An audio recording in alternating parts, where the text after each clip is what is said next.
আজকে এই জনসমুদ্রে আমাদের মাঝে উপস্থিত আছেন এই দেশের কোটি কোটি মানুষের আশা আকাঙ্ক্ষার প্রতীক এবং প্রকৃত গণতন্ত্রের জনক বীর সাহেব চরমোনাই।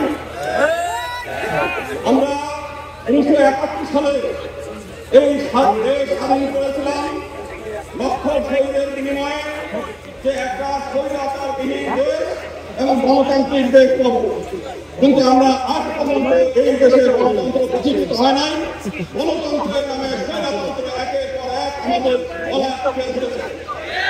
আনন্দ হলো এই দেশে এমন একটি গণতন্ত্র আছে যেখানে আপনি 51% ভোট পেলে আপনি ক্ষমতায় যাবেন, আপনার 50% লোক যারা ভোট পেলে তাদের মতামতের কোনো মূল্য নেই। শুধু তাই না, এমন একটা পজিশন যেখানে মাত্র 30% লোকের গভীরে ইলেকশন করে 30% লোক ভোট পেয়ে তারা ক্ষমতায় থাকে, 70% মানুষের নির্যাতন চালায়।